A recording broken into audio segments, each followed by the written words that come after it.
Mari bersama melangkah Majelis Bangsa. Di kota Garut cahaya kita menyala. Kajian Al-Quran 2 ayat suci kita ulas. Ismail Satrianto mengajak kita mendekat. Setiap pagi memulai hari dengan nurani. Jam 5 hingga 6.30 ini janji. Di Kucuci Jasaan kita berkumpul, saling menggali ilmu dengan hati yang tulus. Kita berbagi hikmah, kita saling menguatkan. Dalam kajian pagi hati menjadi tenang. Tuntunan suci dalam setiap kata yang berujar, menatap hari dengan semangat yang berkobar. Assalamualaikum warahmatullahi wabarakatuh. Sia-sia dalam waktu yang habis. Assalamualaikum warahmatullahi wabarakatuh. Waalaikumsalam warahmatullahi wabarakatuh. A'udzu billahi minasyaitonir rajim. Bismillahirrahmanirrahim. Alhamdulillahirabbil alamin. Saya ingin menerangkan bagaimana cara membuat perusahaan. Bagaimana cara kalian menjadi pengusaha. Menjadi pengusaha itu pahit ya. Menjadi pengusaha itu tidak seperti yang dibayangkan oleh para motivator. Begitu. Tetapi cara menjadi pengusaha itu, yang pertama kita harus mengetahui proses. Bagaimana nih cara menjadi pengusaha itu prosesnya?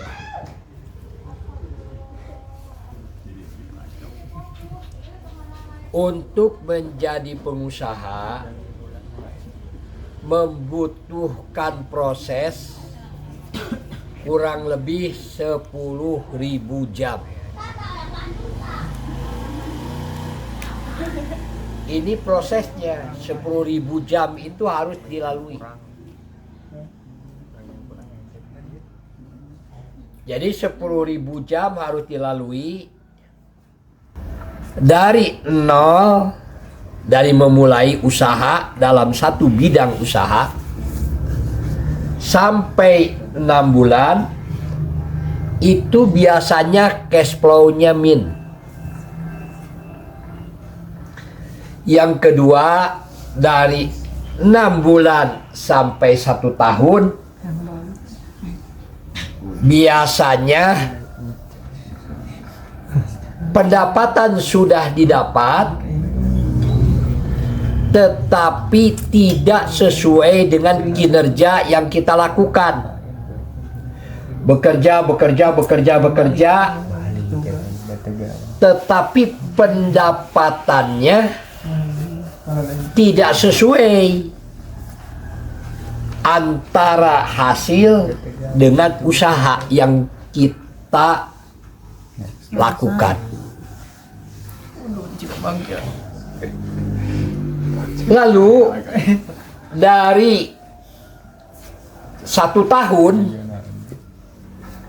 biasanya sudah banyak para pengusaha yang bubar, para pengusaha yang berhenti.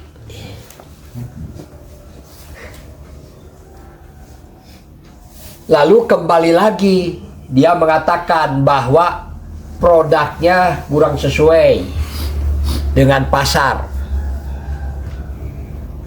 atau produknya tidak sesuai dengan dirinya. Buat apa saya usaha kalau seandainya usaha saya ini tidak ada manfaatnya, tidak ada hasilnya? Maka berhenti dan bubar. Tak kala berhenti dan bubar, kembali lagi ke nol. Karena dia memasuki produk baru. Atau dia kembali menjadi budak, menjadi buruh, menjadi pegawai.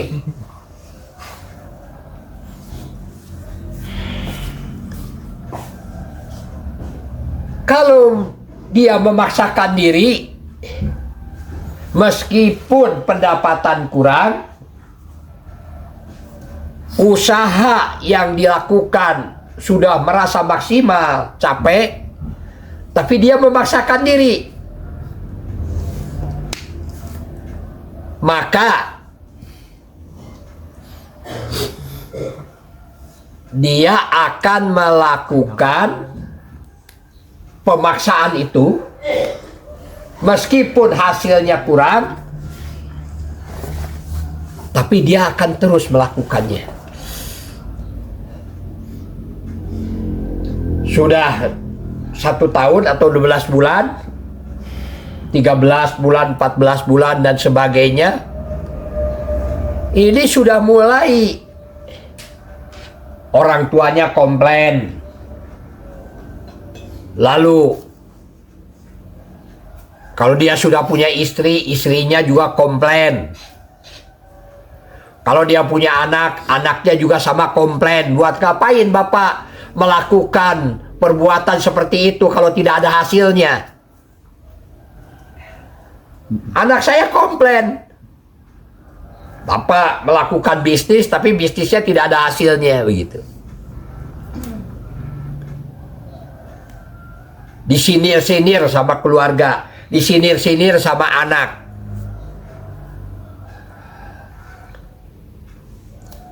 Kalau sudah 2 tahun, mulailah bisnis itu memiliki daya tahan. Bisnis yang memiliki daya tahan ini sudah mulai, ya, karakternya agak sombong sedikit orang itu. Dinamakan euforia sebagai pengusaha. Agak sombong. Kenapa? Karena sudah mulai ada yang mempercayai. Sudah mulai dia bisa survive, bertahan. Maka jika sudah 2 tahun, dinamakan pengusaha yang memiliki daya tahan atau bisnis yang memiliki daya tahan, dan mulai bank mau mempercayainya. Maka itu jika bank mau memberikan modal kepada seseorang, biasa suka ditanya, sudah berapa lama usahanya ini bisa bertahan? Kalau sudah lebih dari 2 tahun, biasanya bank mau membiayainya. Mulailah dia memiliki cita-cita, memiliki tanah sendiri, bercita-cita memiliki mobil, gaya hidupnya lain, ingin disebut orang sukses dalam bidangnya, dan dia bisa menerangkan mengenai bisnisnya. Inilah sebetulnya euforia pengusaha dari 2 tahun sampai usia 6 tahun. Justru disinilah yang sebetulnya yang harus dipahami. Ini periode yang sangat rawan, yaitu di mana karena fasilitas bank keluar, di mana orang juga dipercaya untuk menyimpan uang, maka dia sudah mulai melakukan usaha-usahanya, begitu. Sudah melakukan ekspansi. Dia lupa bahwa ekspansi itu ada kendala. Satu adalah kendalanya dengan sumber daya manusia. Bahwa SDM yang dihadapi oleh kita, SDM yang dimana mereka dari kaum pekerja, kaum buruh yang tidak memiliki keuletan seperti dirinya. Inilah yang menjadi penyebab hancurnya sebuah usaha. Karena tak kala waktu ekspansi membutuhkan ada sumber daya manusia, orang yang mengelolanya. Bahwa orang yang mengelolanya itu tidak sama dengan dirinya. Karena orang yang mengelolanya tidak sama dengan dirinya, maka usahanya jadi hancur. Karena dia sendiri tidak sabar. Satu, karyawannya atau mitra bisnisnya ingin disantuni oleh pengusaha itu karena dirinya dianggap sukses. Dia lebih banyak menuntut pendapatan tanpa kerja keras.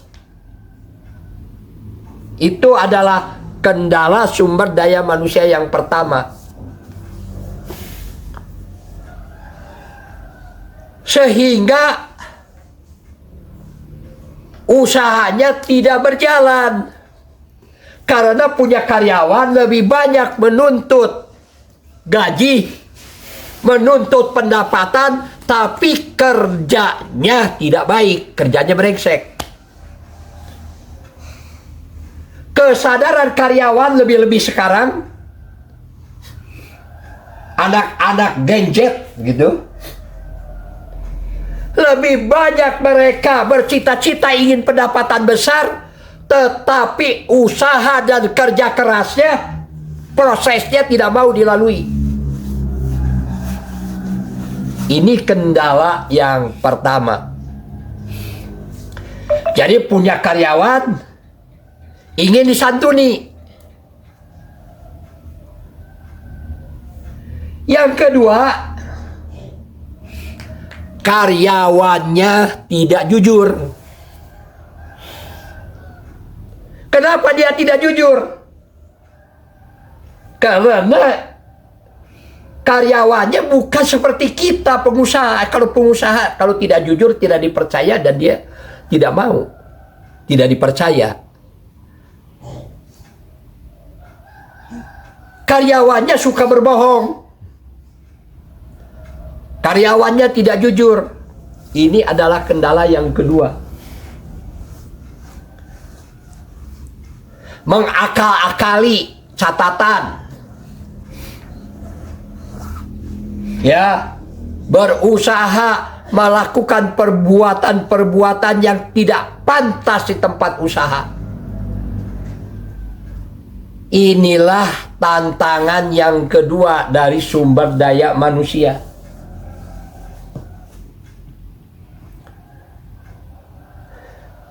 Bahwa karyawan kita ini adalah orang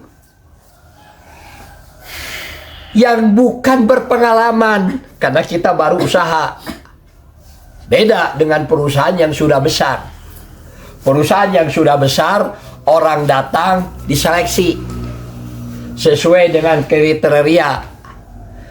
Gajinya meskipun belum bisa menghasilkan karya yang baik, tetapi biasanya berani perusahaan itu untuk membackupnya, untuk memberikan insentif meskipun kerjaannya belum benar. Tapi minimal masuknya melalui seleksi yang ketat. Karena dia sudah dipercaya. Kalau orang sudah dipercaya, perusahaan sudah dipercaya, orang datang, maka seleksi sesuai dengan kebutuhan kerja yang dibutuhkan, sesuai dengan profesional. Dan rata-rata perusahaan mau mengerjakan orang yang sudah memiliki pengalaman kerja yang baik. Kalau pekerjaannya pindah-pindah, cuma 2 bulan, 3 bulan, 4 bulan, 8 bulan sudah berhenti. Ini pasti ini pegawai brengsek. Pegawai yang nggak bener.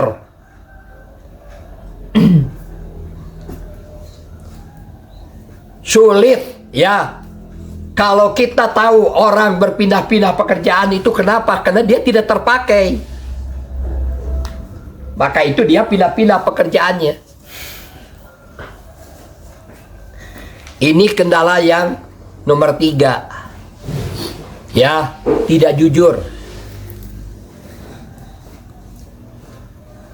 Lalu yang keempat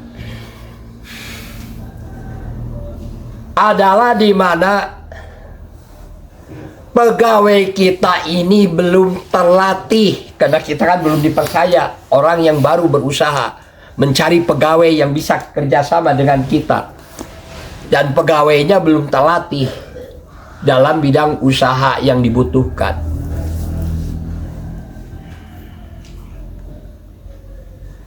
Inilah yang jadi kendala tak kala kita mengadakan ekspansi.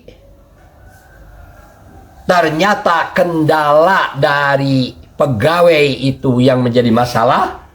Yang kedua adalah dia harus membayar keuntungan kepada investor, bisa dari bank atau daripada pribadi, yang harus dipenuhi.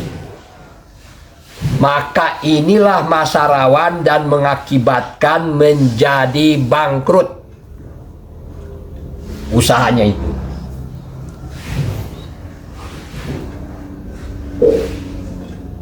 Nah, kalau sudah begini, repot nih kita ini.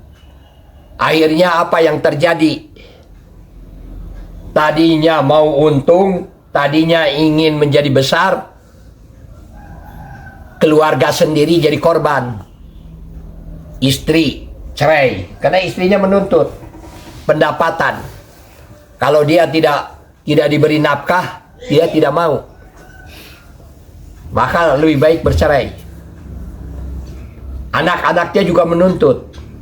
Masa orang kerja, katanya bapak kerja, hasilnya tidak ada.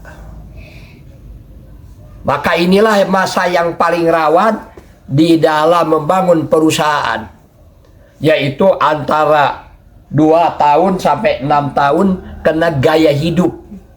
Pengusaha lupa bahwa investor datang, kepercayaan datang, namun kadangkala ada kendala-kendala, baik kendala pada dirinya maupun kendala pada perusahaannya maupun kendala pada keluarganya. Maka disinilah perlu ada mentor yang dimana yang mengarahkan si pengusaha itu supaya bisa jalan dengan normal, begitu usahanya itu. Jatuh bangun menjadi pengusaha, kadang-kadang kehilangan aset, kehilangan sertifikat tanah, kehilangan harta istri, karena terpaksa tidak ada pilihan. Maka itu setelah ini, kalau tidak kuat, pengusaha itu frustasi dalam perceraiannya itu, ditinggal sama istri, ditinggal sama anak, bisa gila. Kesatu, yang kedua bisa bunuh diri. Yang ketiga apa? Ya akhirnya dia menyerah, kembali menjadi pegawai. Maka itu menjadi pengusaha itu tidak banyak. Menjadi pengusaha itu di Indonesia cuma 0,2%. Mungkin sekarang sudah naik 0,8% atau 1%, itu sudah bagus. Menjadi pemilik perusahaan itu tidak mudah. Maka itu tidak banyak. Di Indonesia ini kebanyakan kaum buruh. Hampir 99,8% kaum buruh yang memilih dia bercita-cita ingin menjadi pegawai, bukan menjadi pengusaha, tapi jadi buruh, jadi budak. Tidak punya konsep di dalam pikirannya ini, saya ingin jadi pengusaha.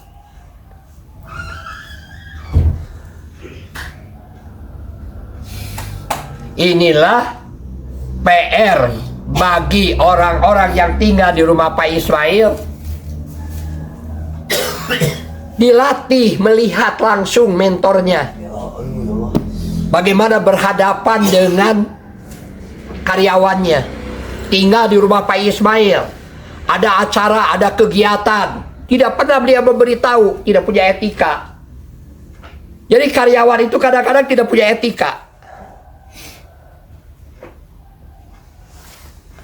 Berhenti atau apa, dia berusaha untuk ada aktivitas, ada kegiatan, harusnya ya etikanya kan memberitahu kepada pemilik perusahaannya bahwa saya ada kegiatan ini, tidak lalu menghilang gitu.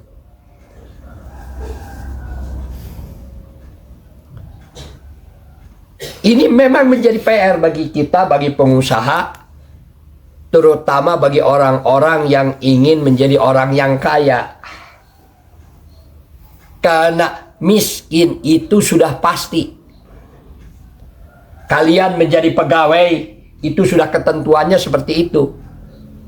Mau tidak mau akhirnya kalian menjadi pegawai. Mau tingkatan apa kamu menjadi pegawai? Mau tingkatan kecil atau tingkatan besar? Tapi itu sudah kepastian. Tetapi ingin jadi pengusaha itu adalah pilihan. Tak kala kita menentukan satu bidang, saya ingin menjadi pengusaha sapi. Disangka aja jadi pengusaha sapi mudah. Sama saja.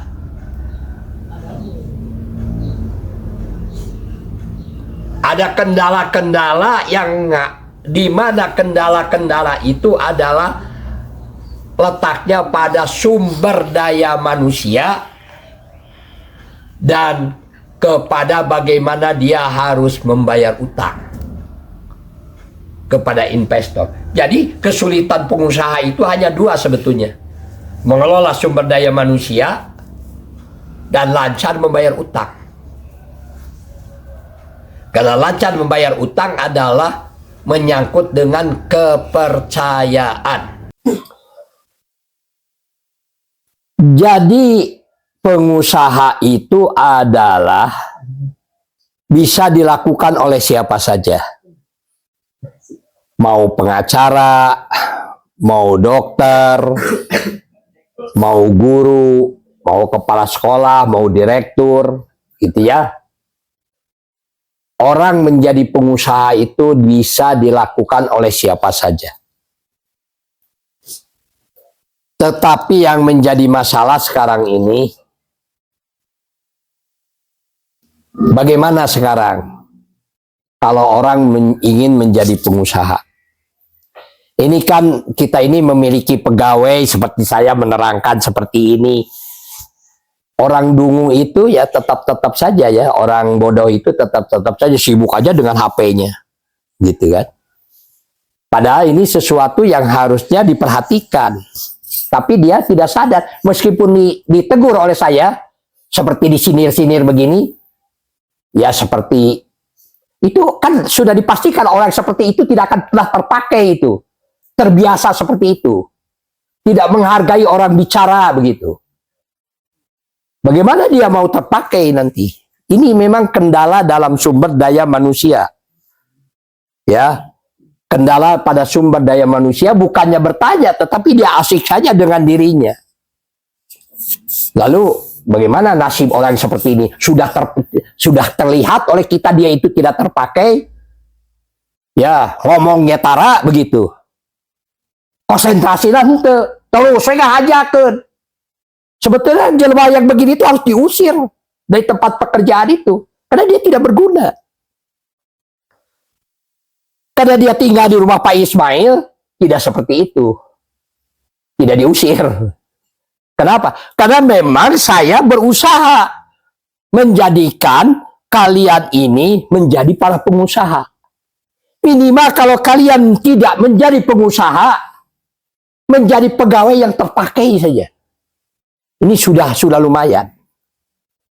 Jangan sampai kemiskinan kamu itu dipelihara oleh diri kamu sendiri. Kan orang-orang miskin itu adalah orang-orang yang tidak bisa menghargai orang. Tidak bisa menghargai orang yang bicara. Tidak bisa menghargai pimpinannya. Tidak bisa menghargai manusia yang lain. Jadi etika, dia tidak memiliki etika berhubungan dengan manusia. Dan inilah yang menjadi bermasalah kalian ini. Kenapa kalian memiliki keluarga yang miskin? Gitu. Keluarga yang tidak berkembang. Karena intinya adalah kalian terlihat oleh saya tidak menghargai orang yang sedang bicara. Tidak konsentrasi gitu. Jadi miskin itu sudah pasti. Kamu tidak terpakai sudah pasti. Kamu orang yang gagal sudah pasti. Karena untuk menjadi manusia yang terpakai oleh manusia yang lain, menjadi pengusaha yang terpakai oleh karyawannya, menjadi pimpinan yang terpakai oleh staf dan semuanya, itu adalah pilihan. Menyangkut kepada pilihan.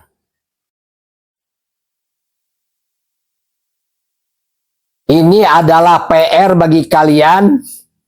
Bagaimana kalian harus mengembangkan diri kalian.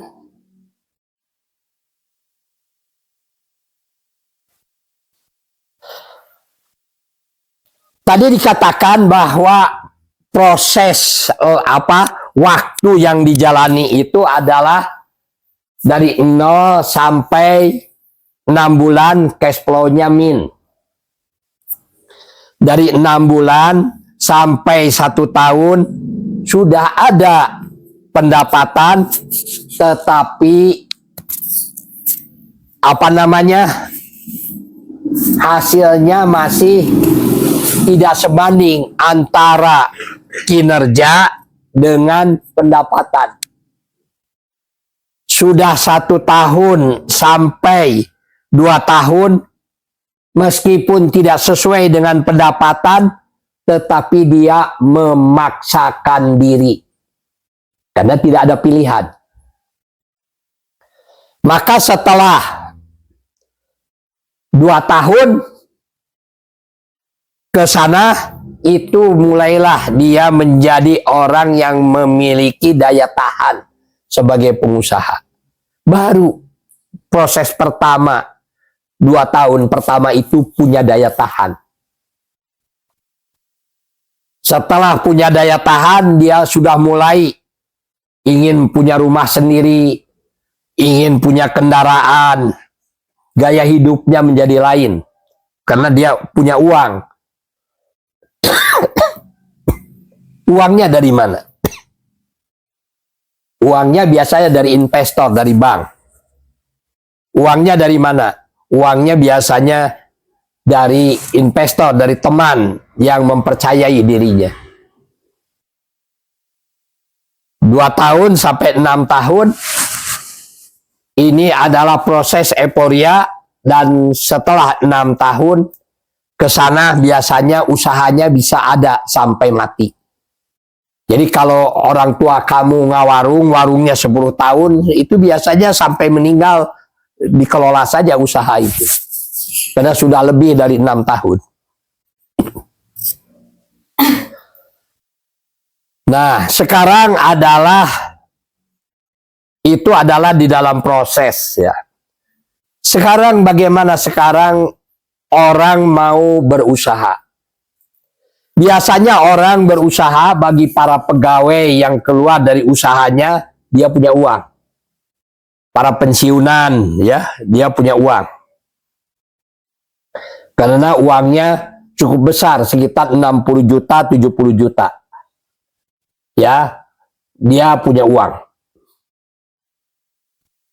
Dan uang itulah ya, dengan uang itulah biasanya orang, saya mau sudah pensiun nih, biasanya orang membuat toko, maka mulailah dia membuat sebuah toko, karena tanah sudah dimiliki biasanya, kalau para pensiunan itu. Dia lupa bahwa dia selamanya menjadi pegawai itu, tiba-tiba ingin jadi pengusaha. Maka sebetulnya yang pertama, apa yang harus dilakukan oleh dirinya? Tentu saja memilih bidang usaha. Memilih bidang usaha ini, inilah yang menjadi masalah. Seringkali kita mendengar teman-temannya menawarkan usaha kerjasama dengan dirinya untuk pengembangan usaha.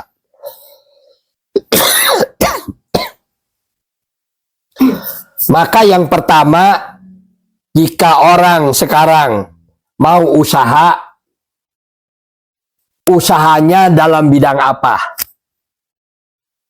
Maka jawabannya, usaha itu yang pertama harus sesuai dengan hobi kita, dengan kesenangan kita. Bukan dari penawaran teman mengenai bagaimana dia cepat kaya, seperti dalam multi level marketing begitu. Ya, bukan.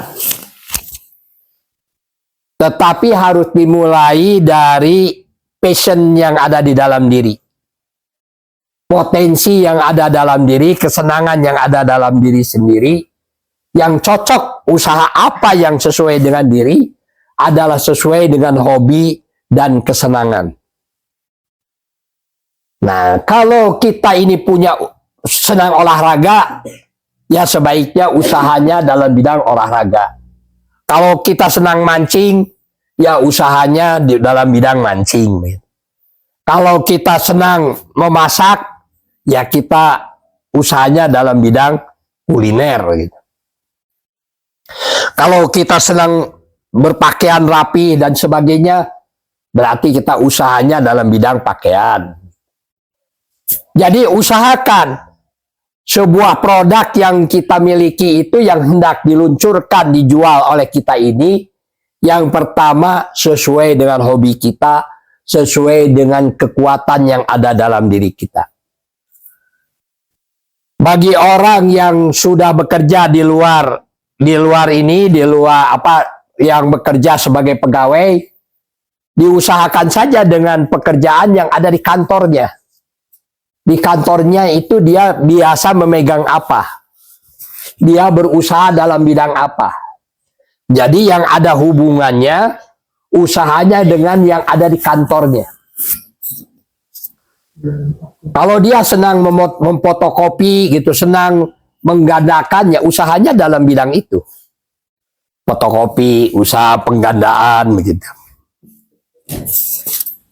Jadi usahakan yang sesuai dengan di kantornya. Jadi yang pertama adalah sesuaikan dengan hobi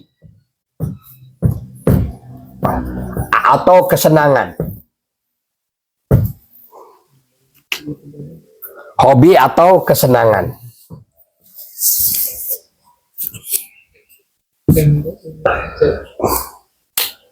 Nah, hobi dan kesenangan ini penting. Ya.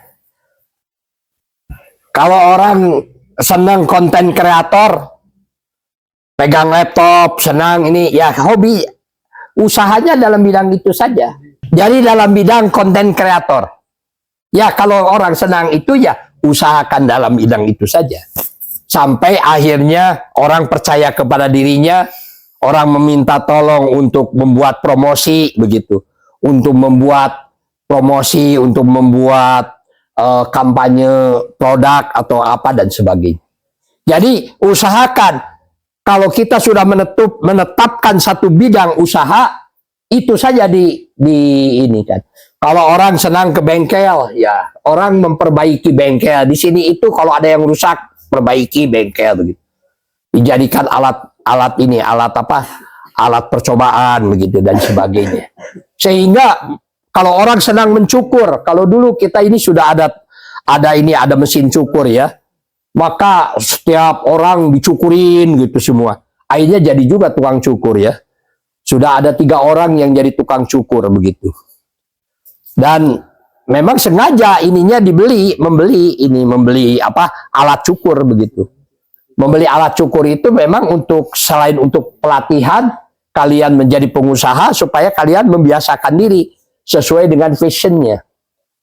Tahu-tahu mesin cukurnya hilang lagi. Karena orangnya jorok, disimpan di belakang begitu sudah nyukur, tidak pernah lagi dibereskan dan sebagainya. Jadi akhirnya yang keluar dari rumah Pak Ismail ada sekitar 4 orang yang jadi tukang cukur ya, bisnisnya jadi tukang cukur. Memang dia sarjana, tapi sarjana kan sarjana tukang cukur. Sampai meskipun sudah jadi sarjana, tetap saja cukurnya menjadi pendapatan untuk keluarganya. Ya lumayan lah begitu ya, untuk menambah pendapatan begitu. Tetapi itu menjadi pokok dan karena sudah lama begitu dilakukan oleh dirinya dan akhirnya ya terus saja ya kehidupannya dari tukang cukur itu. Jadi inilah yang harus kalian lakukan. Yang pertama adalah dari hobi dan vision. Yang kedua apa? Syarat yang kedua kalian menjadi pengusaha itu senang menawarkan. Jadi orang-orang yang senang menawarkan produk, senang menawarkan laundry gitu ya. Kalau dia ke kampus, dia tidak sekedar hanya ke kampus, tapi dia menawarkan laundry kepada teman-temannya. Kalau di teman-temannya ada bed cover, ada selimut, ada karpet, ada hordeng, ada sepatu cat yang mesti dicuci begitu. Dia tawarkan dirinya untuk mengambil cucian dari kampus. Lalu dia juga berusaha untuk berangkat ke dosennya. Setiap dosen, setiap hari, setiap ke kampus, dosennya diberi formulir untuk kalau di rumahnya ada cucian, ada bed cover, ada selimut begitu. Inilah sebetulnya orang-orang yang akan menjadi orang kaya itu. Jadi orang-orang yang akan kaya, orang-orang yang akan dipastikan bahwa dia hidupnya tidak susah begitu, yang dimana hidupnya kalau ketemu sama orang pasti ada yang ditawarkan. Jadi kalau ketemu sama orang itu ada penawaran. Maka itu kalau ada orang yang datang ke rumah Pak Ismail, datang ke sini, orang itu melakukan penawaran, dia sudah pasti bahwa orang ini bukan orang sembarangan. Kenapa? Karena kebiasaan hidup menjadi seorang yang melakukan penawaran itu sudah pasti orang itu akan ekonominya stabil. Ekonominya tidak akan susah. Jadi kalau bertanya kepada saya, Pak Ismail, apa yang membuat orang bisa menjadi kaya, bertambah kaya? Sebenarnya tidak ada pekerjaan yang lebih baik dalam kehidupan ini selain penawaran. Jadi senang orang melakukan penawaran dari bangun tidur sampai tidur kembali, orang tidak berhenti melakukan penawaran, itu sudah dipastikan orang itu akan sejahtera hidupnya. Dipastikan orang itu akan hidupnya akan bagus lah, tidak akan susah gitu.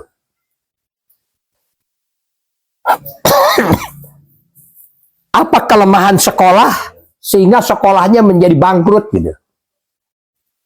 karena sekolah jadi bangkrut, satu pimpinannya tidak pernah melakukan segala sesuatu yang ada di sekolahnya itu menjadi penawaran. Ada aktivitas, ada kegiatan. Harusnya sebuah aktivitas di sekolah, kegiatan yang ada di sekolah itu semuanya selalu dipromosikan. Meskipun sederhana, seolah-olah besar, bahwa inilah sekolah kami yang luar biasa begitu. Padahal di orang lain juga sebetulnya sama, ada yang seperti itu. Tetapi karena jiwanya pemasaran, ini diperkenalkan kepada publik, sehingga publik mengetahui kebaikan-kebaikan di sekolah itu, sampai kebaikan-kebaikan kecil itu dipromosikan. Maka kalau di sana ada orang yang senang melakukan penawaran mengenai sekolahnya tiada henti, sudah dipastikan sekolah itu akan berkembang bagus.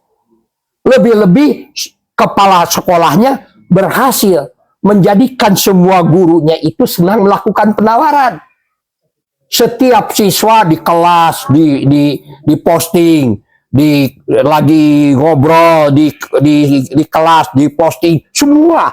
Setiap hari itu selalu ada yang dipromosikan, ada yang diposting ke publik.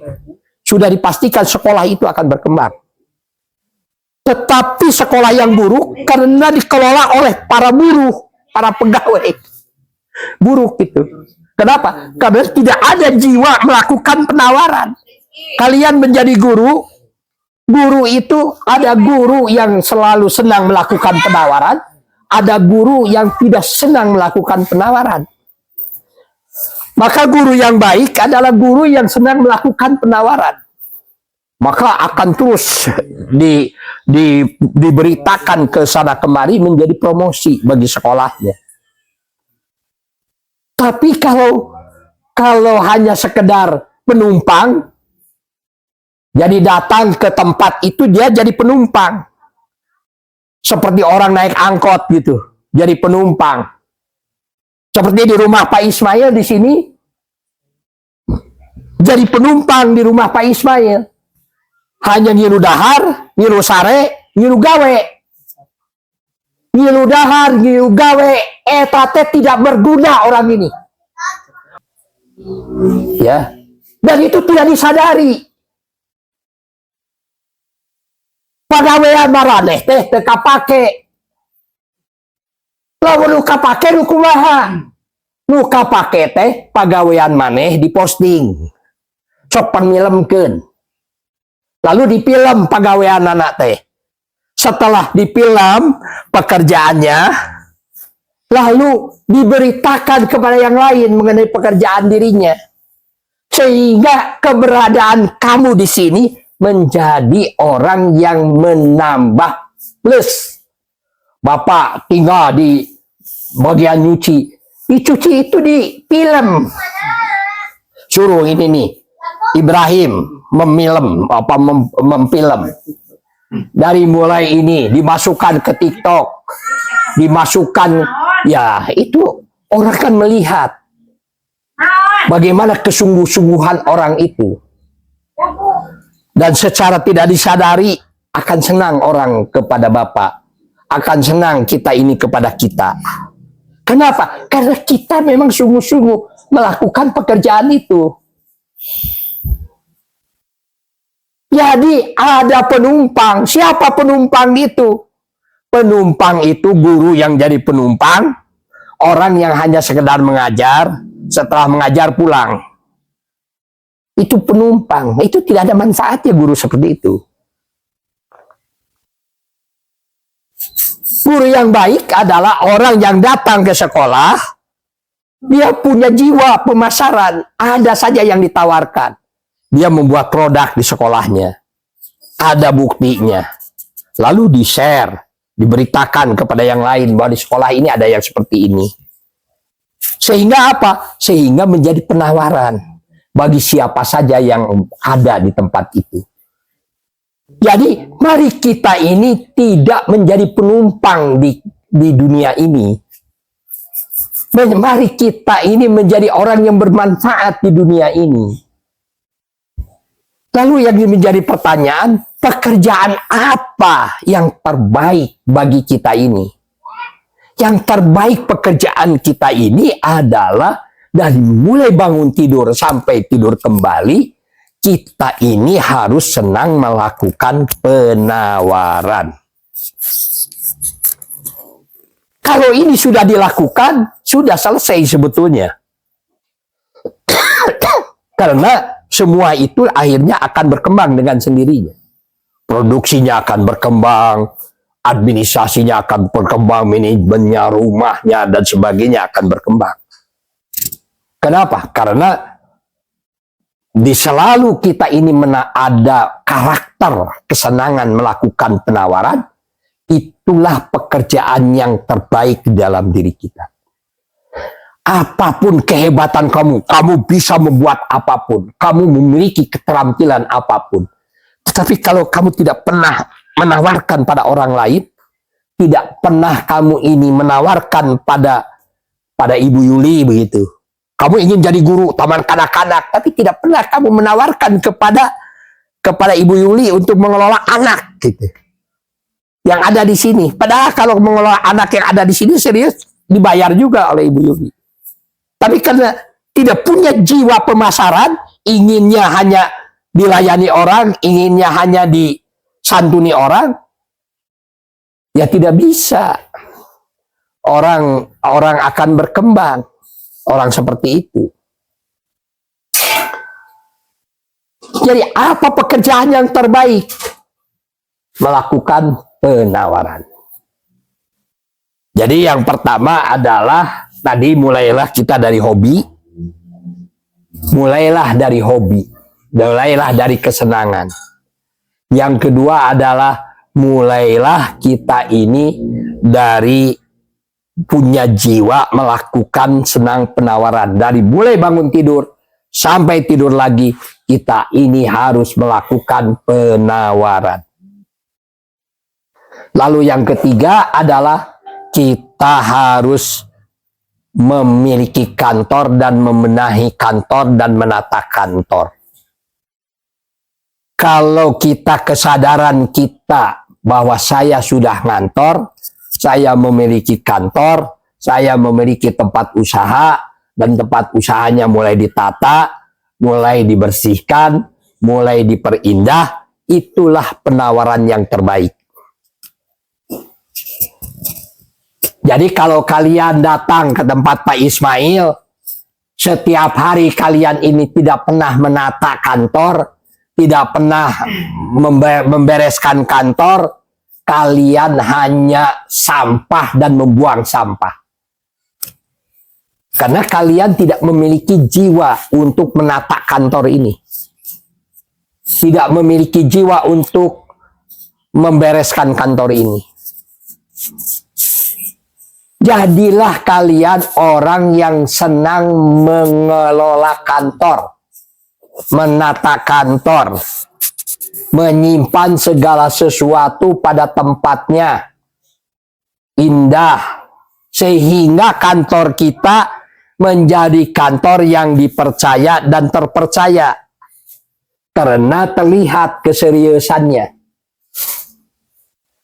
Tapi kalau hanya sekedar numpang hirup, numpang sare, tidak pernah menata kantor, ngapain kamu tinggal di tempat saya? Di tempat yang lain juga sama. Ngapain kamu tinggal di tempat saya, kata orang lain itu. Kamu manusia tak berguna. Pergi kamu begitu. Kenapa? Karena memang tidak bermanfaat. Ngapain kita ini memelihara binatang piaraan di rumah kita? Ini adalah tempat pembelajaran, ini tempat pelatihan, ini bukan tempat binatang piaraan. Ini adalah tempat kantor manusia. Kalau ini kantor manusia, kalian datang ke kantor ini, jangan jadi penumpang. Kalianlah yang harus mengatur. Kalianlah yang harus menyimpan sesuatu pada tempatnya. Kalianlah yang harus memperjuangkan kantor ini bisa dipercaya. Jadi syarat yang kedua adalah mulailah kalian menyadari kantor. Jadi satu, mulailah dari hobi. Kedua, mulailah kalian ini rajin melakukan penawaran. Yang ketiga, mulailah kalian menata kantor kalian sendiri. Tempat kalian sendiri harus bisa dipercaya oleh orang. Jangan sampai orang lain melihat tempat tidur kamu tidak dipercaya. Tentu saja kehidupan kamu pun tidak bisa dipercaya.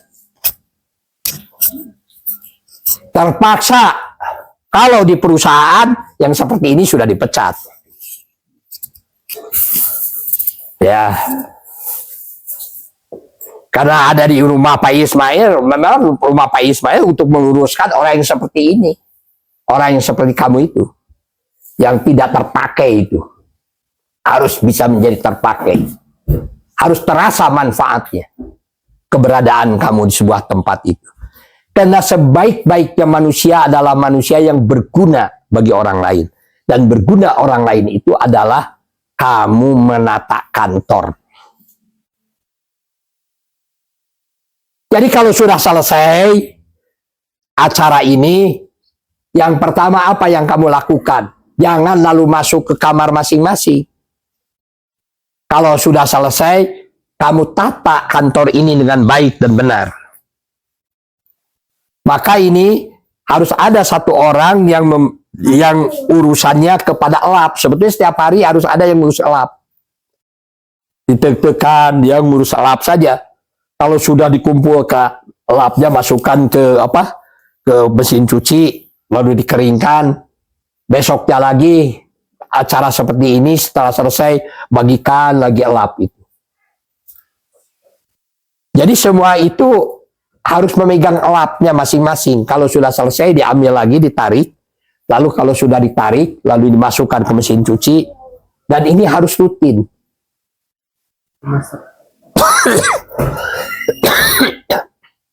Kalau orang sudah jarang ngelapan, orang tidak akan punya kecintaan.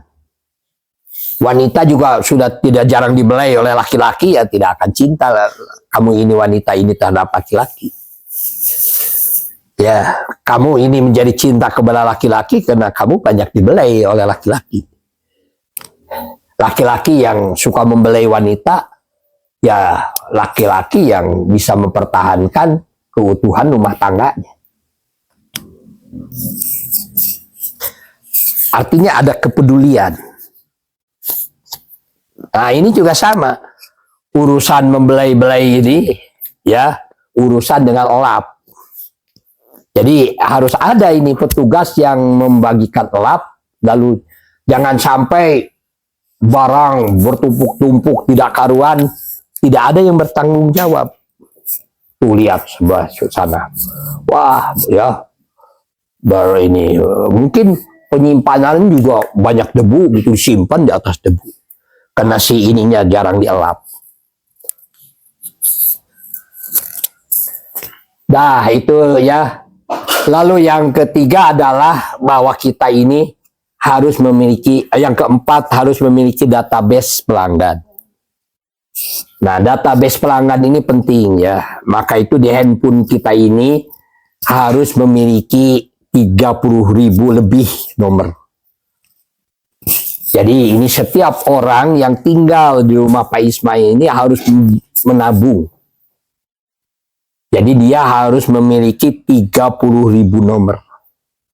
Untuk apa? Untuk rajin melakukan penawaran.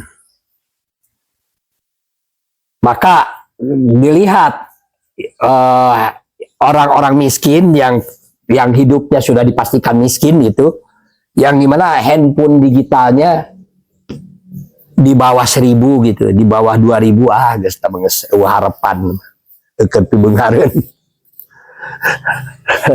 Hayang benghar tapi prosesnya tidak mau dilalui, hanya ingin disantuni saja. Maka itu yang harus diperjuangkan adalah nomor handphone digital ini harus melebihi 30.000 nomor, baru sejahtera. Jadi perjuangan 30.000 nomor ini bukan masalah mudah. Mungkin bisa dilakukan selama 3 tahun perjuangannya. Tapi itu menabung, ya, memperbanyak nomor ini penting. Dan ini kalau bisa ya tinggal, kalau minta kepada saya saja minta nomor, kan nomor saya banyak. Saya juga belum 30.000 ya, mungkin sudah hampir 19.000 lah nomor ya gitu. Ya, tapi yang sejahtera itu 30.000 nomor. Jadi kalau subscriber di TikToknya lebih dari 30.000, sudah sejahtera lah insya Allah. Kalau YouTube-nya lebih dari 30.000 gitu, atau pertemanannya sudah 30.000, sejahtera lah. Karena mau menawarkan apa saja jadi mudah. Kuasai database pelanggan. Yang ketiga adalah yang selanjutnya kuasai database supplier. Yang keberapa tuh? Kelima, database supplier. Jadi database pelanggan, database supplier. Jadi dengan pemasok barang, ya ini kesadaran untuk dengan pemasok barang ini kadang-kadang tidak disadari. Kita hanya belanja, setelah belanja kita ini pulang. Padahal yang harus kita perhatikan bagaimana kita menyambungkan dengan supplier kita. Jadi harus seperti saudara gitu. Kalau perlu datanglah ke rumahnya dan sebagainya, ngobrol begitu dengan supplier ya kita ini. Jadi kita bukan hanya kenal dengan manusia, hanya urusan jual beli saja setelah itu selesai. Tapi harus lebih mendalam dengan supplier itu, harus kita ini dengan menjadikan supplier itu menjadi betul-betul saudara kita. Menjadi terutama supplier yang usahanya sudah lebih dari 6 tahun ke atas. Insya Allah itu akan mempermudah kita usaha. Lalu yang keberapa? Keenam, kuasai teknologi yang terbarukan, ya, terutama AI sekarang. Jadi kuasai AI, teknologi yang terbarukan. Orang yang tidak bisa menguasai teknologi yang terbarukan itu akan sulit lah sekarang ini untuk kehidupan, karena semua akan digantikan oleh robot. Ya. Lalu yang ketujuh adalah kuasai jalur distribusi. Bagaimana distribusi barang? Yang kedelapan adalah kuasai administrasi keuangan. Administrasi keuangan, terutama administrasi keuangan menggunakan digital. Ya. Yang ke berapa? 9. Kita harus selalu memiliki mentor, memiliki guru dalam bidang usaha. Kesadaran memiliki guru, kesadaran memiliki mentor di dalam usaha, ini harus kita miliki. Jangan lepas kita ini hidup tidak memiliki mentor dan usaha. Dan mentor usaha ini bisa saja mentornya bermacam-macam. Ada mentor produksi, ada mentor keuangan, ada mentor pemasaran dan sebagainya. Lalu yang terakhir adalah yang ke-10, barulah kita ini membuat toko, membuat pabrik. Jadi orang itu kalau membuat toko, membuat pabrik, toko ini dibuat, sebaiknya pasarnya sudah harus terbentuk. Karena membuat toko ini, tak kala kita membuat toko ini harus dibayar setiap hari. Menjadi kos, menjadi biaya. Kalau ini tidak diperhatikan, toko ini, kita akan mengalami kesulitan di dalam kehidupan. Dan barulah kita membuat pabrik. Jadi kalau kita membuat toko, membuat pabrik, itu dengan mudah kita memasarkan sesuatu. Kalau yang ini dikuasai. Maka itu menguasai semua itu tidak mudah. Menguasai itu butuh waktu. Maka apa sebetulnya universitas yang terbaik menjadi pengusaha? Universitas yang terbaik bagi pengusaha adalah perusahaannya, tempat usahanya. Itulah tempat pembelajaran yang terbaik. Jadi kalau kalian hanya kerja 4 jam, 6 jam, 3 jam gitu sehari rata-rata, itu sudah dipastikan tidak akan bisa bertahan. Kalian harus mampu bekerja 8 jam lebih. Siapa-siapa orang yang bisa rutin terbiasa bekerja 8 jam lebih dan itu produktif, tinggal dimanapun, tinggal dengan siapapun, berada dimanapun, insya Allah kalian akan terpakai. Tetapi kalau kalian ternyata kurang dari 6 jam kerja setiap hari, itu takdirnya sudah diketahui. Jadi masa depan manusia itu sudah dipahami dan sudah diketahui bahwa kemiskinan itu akan terjadi, kesulitan hidup itu akan terjadi. Siapapun orangnya, kita harus biasa kinerja kita ini adalah lebih dari 8 jam. Sebetulnya dalam agama Islam ini 24 jam. Karena dalam agama Islam ini orang yang suka sholat ini diperingatkan oleh waktu sholat. Dari sudah mulai subuh sudah mengatakan, aku hadapkan wajahku hanya kepada yang membuat langit dan bumi, dengan meninggalkan apa-apa yang tidak mengatasnamakan nama Allah. Ini sholatku, ini pekerjaanku, ini hidupku, ini matiku hanya untuk Allah. Memelihara pengatur sekalian alam. Mudah-mudahan kami termasuk orang yang bersahadat. Artinya apa? Seorang muslim itu sudah dipastikan hidupnya menjadi orang yang bermanfaat dan berguna bagi orang lain. Kenapa? Karena dibatasi, disadarkan oleh waktu sholat. Dari mulai kita ini subuh sudah Allahu Akbar, mendengar adzan, sudah dikumandangkan. Mari menuju kemenangan, mari menuju kemenangan. Hayya alal falah, hayya alal falah. Begitu ya. Sudah terus dikumandangkan. Yang memiliki kesadaran sebagai seorang muslim, dari mulai adzan begitu, lalu orang sholat sampai kepada salam begitu, luar biasa.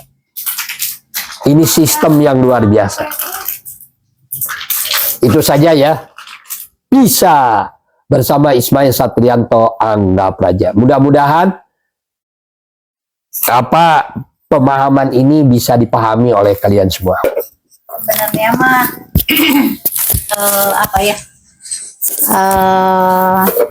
ya tadi memang konsentrasi kita pada penawaran gitu ya. Bayi dari bayi baru lahir pun gitu ya, kalau minta lapar itu adalah menangis, itu dalam bentuk penawaran. Jadi dari kecil memang kita sudah diajarkan penawaran gitu ya. Jadi istilahnya tuh sebagai ya mungkin sudah dicontohkan mungkin tuh Allah gitu ya, siapa-siapa yang istilahnya menguasai penawaran, memahami gitu kan, sadar gitu bahwa dalam hidup yang bisa berbeda itu yaitu bagaimana kita dalam hal penawaran, komunikasi. Bahkan di Ibrahim yang nge-share itu Gen Z itu kan yang perlu dikuasai sekarang itu adalah komunikasi. Orang yang pendiam katanya kan susah cari hidup gitunya. Ibu baca seperti itu. Jadi komunikasi itu menjadi peran yang sangat penting gitu ya. Itu bahkan itu tadi Bapak menyinggung tentang database gitu ya. Ternyata database itu aset ya Pak. ibu baru memahami sekarang gitu ketika ibu dina IG gitu ya. Itu siapa artis teh anu di penjara kena narkoba, itu IG-nya itu sampai 8 juta, itu bisa dijual ya, bisa dijual 2 miliar. Wah, itu berarti ternyata database itu bisa dijual, dijual belikan gitunya dan bernilai gitunya. Yang kudu orang misalkan bangunan atau misalkan punya modal duit juga, kalau untuk usaha minimal kita mengumpulkan database juga ya, itu ternyata orang bisa punya modal gitu.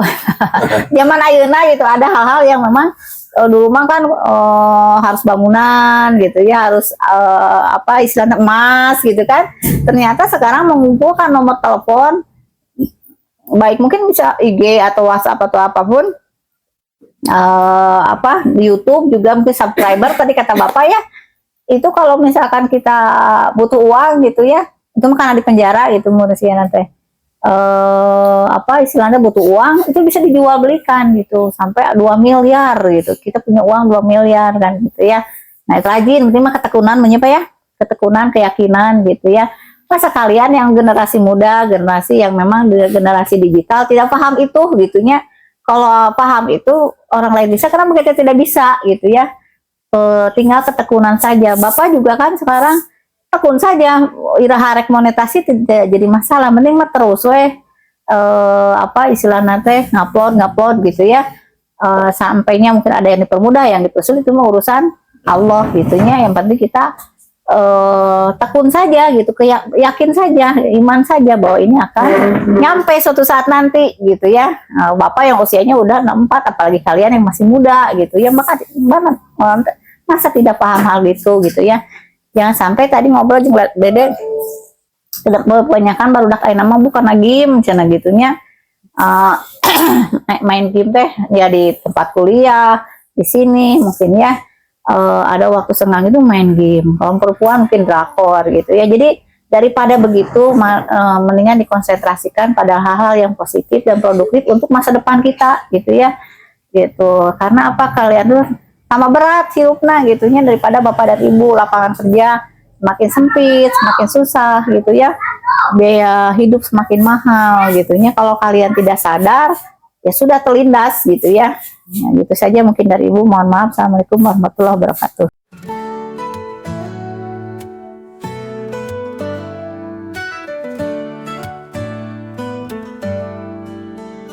Mari bersama melangkah majelis bangsa. Di kota Garut cahaya kita menyala. Kajian Al-Quran 2 ayat suci kita ulas. Ismail Satrianto mengajak kita mendekat. Setiap pagi memulai hari dengan nurani. Jam 5 hingga 6.30 ini janji. Di Kucuci Jasaan kita berkumpul, saling menggali ilmu dengan hati yang tulus. Kita berbagi hikmah, kita saling menguatkan. Dalam kajian pagi hati menjadi tenang. Tuntunan suci dalam setiap kata yang berujar, menatap hari dengan semangat yang berkobar. Tidak ada yang sia-sia dalam waktu yang habis. Setiap ayat memancarkan cahaya tanpa batas. Ismail memandu dengan pengabdian tinggi. Setiap kisah kita renungkan dengan teliti. Suara hati kita menari, mengikuti alunan. Tersenyum dalam damai setiap pelajaran. Pagi ini milik kita, mari isi dengan makna. Dengan kajian ini, hidup jadi lebih berwarna. Kita berbagi hikmah, kita saling menguatkan. Dalam kajian pagi, hati menjadi tenang. Tuntunan suci dalam setiap kata yang berujar. Ujar menatap hari dengan semangat yang berkobar. Menatap hari dengan hati lentur.